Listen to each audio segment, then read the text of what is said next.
Talaga nakakaingit ka. Biro mo, isang ganyan lang, overnight sensation ka kaagad. Ano ba yung overnight sensation? Overnight sensation, hindi mo alam?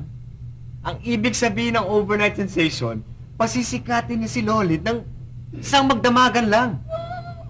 Magdamagan? Oo. Sa buong magdamag, buntis ka. Eh, huwag ka na mag-artista. Lolit, huwag mong papakinggan yan. Alam mo, kapag naging artista ka na, di syempre, sikat ka na. At bukod sa sikat ka na, marami ka pang datong. Maganda nga! Sa pag-aartista, andyan yung inggitan, siraan, intriga, wala kang katahimikan. Kaya huwag ka na mag-artista. Alam mo, Lolit, huwag ka makikinig dyan. Iniintriga ka lang yan. Alam mo, mas maganda yun na pagkasikat ka na, biro mo, masarap yun ha. At saka alam mo kaya lang niya sinasabi yun? Dahil, hindi siya tipong Ikaw, tipong artista? Oo. Sabihin mo, manicurista.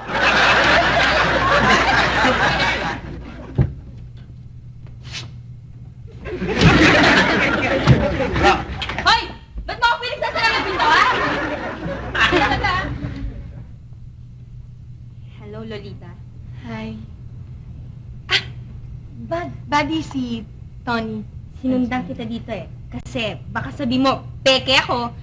Tinutupad ko lang naman yung usapan natin na gagawin kitang artista. Yun na nga, balita ko nga daw eh, nangangailangan kayo ng artista. Baka naman,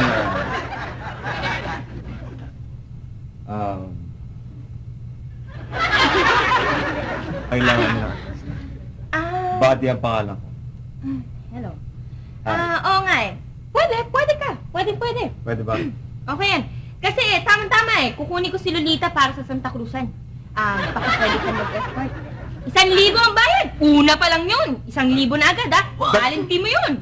1,000 shots! Big time ako! Ako rin, biro mo, kukunin din ako yung pasorte. 1,000 lang? Bakit? Murang-mura yan eh. May 1,000 ka ba? 1,000 lang eh. Eh, umpisa pa nga lang yun eh. Sa susunod nga, 5,000 na eh. Wow! 5,000? 1,000? Diyan ako pwede.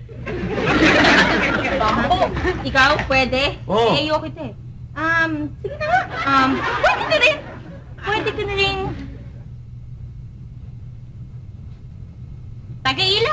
Taga-ilaw sa Reyna Elena natin. Okay, magandang trabaho yan. Oy Reyna. Ikaw ang Reyna Elena, ikaw ang taga-ilaw, at ikaw ang konsorte. Okay. Alas 6 sa Makalawa, dadaan ako kayo. Dapat sa alas 6 ng gabi. Ayos na kayo, ha? Oh, okay. Thank you very much. Thank you. Yeah. Alis na ako. Bye, Lolita.